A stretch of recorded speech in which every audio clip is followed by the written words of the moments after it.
मला खरं तर आज जिल्हा परिषद निवडणुकीसाठी सगळे उमेदवार अर्ज भरताय, शक्तीप्रदर्शन करतायत. काय नेमकी भूमिका आहे, कारण आपल्या विरुद्ध सर्व अशा पद्धतीची निवडणूक करण्याचा प्रयत्न करू शकतात. अतिशय उत्साह भारतीय जनता पक्षाच्या नेतृत्वाखाली कमळावर उभा राहण्यासाठी मोहोळ तालुक्यातील कार्यकर्ता आणि मतदार आतुर झालेला आहे. याचं कारण देशामध्ये नरेंद्र मोदी साहेबांसारखा एक अतिशय उत्कृष्ट जगामध्ये जे त्यांचं नाव घेतलं जातं अशा प्रकारचं नेतृत्व मिळालेलं आहे.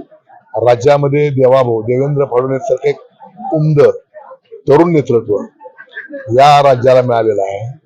आणि सुदैवानं आमच्या जिल्ह्याला पालकमंत्री अतिशय कणखर अशा प्रकारचा मिळालेला असल्यामुळं हा समन्वय साधून आल्यामुळं मोहोळ तालुक्यामध्ये भारतीय जनता पक्षमय अशा प्रकारचा हा तालुका झालेला आहे. आणि दुसरीकडे सगळे एकत्र आले त्याचं कारण की त्यांना माणसंच मिळालं नाही, म्हणून करता सर्व पक्ष एकत्र येऊन निवडणूक लढवण्याचा प्रयत्न करतात. अतिशय केविलवाणी परिस्थिती त्यांची येत्या निवडणुकीमध्ये होणार आहे. आपण बघितलं असेल की ज्यांच्या कधी आघाड्या नाही त्या वरच्या लेवलला ते सगळेच लोकपक्ष त्यांच्या पक्षाची नैतिकता नीती हे सगळं सोडून या तालुक्यामध्ये भारतीय जनता पक्षाचं वारू आवरण्याचा प्रयत्न करत आहेत. परंतु या तालुक्यातील मतदार शेतकरी आणि कार्यकर्ता हा 100% 12च्या 12 पंचायत समिती आणि 6च्या 6 जिल्हा परिषद मोठ्या मताधिक्यानं निवडल्याशिवाय राहणार नाही असा मला विश्वास आहे. सगळे पक्ष नेते एकत्रित येत असताना उमेश पाटील मात्र ते स्वतःचाही फॉर्म भरतायत, भावाचाही फॉर्म भरताना आपल्याला दिसत. कुठेतरी परिवाराचे 2-2 फॉर्म एकाच परिवाराचे वेगवेगळ्या पक्षात ते त्यांच्याकडे माणसंच नाहीत ना, त्यामुळे मग ते असं. आणि सगळीकडे आपली दुकानदार चालली पाहिजे. आमच्याकरता कार्यकर्ता आहे ह्याची नाळ मतदारांशी आहे, ह्याची नाळ तालुक्याच्या विकासाची. पुढचे जे लोक आहेत यांची तालुक्याच्या विकासाची नाळ नाही.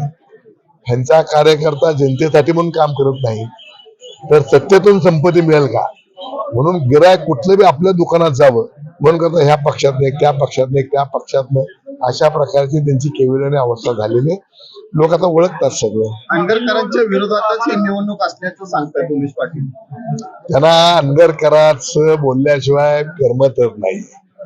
परंतु त्यांना एक सांगतो की अनगरकरांमुळे सत्ता मिळू शकते हे आता येत्या निवडणुकीमध्ये कळेल त्यांना. त्यांचं म्हणणं की आमची लढाई ही भाजपच्या विरोधात नाही, आमची लढाई ही राजन पाटलांच्या विरोधात आहे. राजन पाटील मुक्त तालुका आम्ही आता ही मुक्त करायचा तालुका ह्यांच्या हातात नसेल, त्यांच्या बापदादाची इष्टेत नाहीये. तालुका कोणाच्या हातात द्यायचा मुक्त करायचा ही जनता ठरवत असते. त्यामुळे जनता ठरवल. ह्यांचं आपलं कोणाच्या बी वरातीत घोडं नाचवतात. ह्यांना स्वतःला एवढे लोक गोळा करा म्हणावं, मी त्याला बिनोद निवडून देतो. त्यांचं असं पण 2017च्या निवडणुकीत बाळराजे असतील जेडपीसाठी होते, पंचायत समितीसाठी अजिंक्य राणा होते. यावेळेस परिवारात कोण नाही. अहो हा आमचा भारतीय जनता पक्ष म्हणजे लोकनेते परिवार आहे. आम्ही या भारतीय जनता पक्षामधला प्रत्येक कार्यकर्ता हा आमच्या कुटुंबातला आमचा सहकारी असा आम्ही समजतो. त्यामुळे बाळराजे पाटलांवर जेवढा माझा विश्वास असेल किंवा त्याच्याकडे जेवढं माझं लक्ष असेल त्याच्यापेक्षा किंबहुना थोडं जास्त लक्ष या तालुक्यातल्या आमच्या कार्यकर्त्यावर असेल. कार्यकर्ते मोठे झाले की संघटना मोठी होती आणि म्हणून करता कार्यकर्त्यांना संधी देण्याचा ही वेळ आहे, म्हणून आम्ही कार्यकर्त्यांना संधी देतो. कुरुल असेल किंवा नरखेड असेल या ठिकाणी आम्ही भाजपचे उमेदवार म्हणून नाही तर राजन पाटील म्हणूनच त्यांच्या विरोधात लढणार आहे. कारण त्यांनी प्रत्येक वेळेस तुम्हाला चॅलेंज दिलेलं आहे की तुम्ही नरखेड मधून उभा राहावा किंवा 6 पैकी कुठल्याही जिल्हा परिषद मधून उभा राहावा. 1 to 1 फाईट झाली पाहिजे. कुणाची चॅलेंज स्वीकारायचं असतं?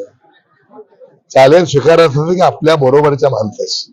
उभं कुणाची चॅलेंज स्वीकारायचं लोक हसतील मला. पैलवान आपल्या ताकदीत असला पाहिजे. उभे एखाद्या असल्या पैलवान कशी काय ताकद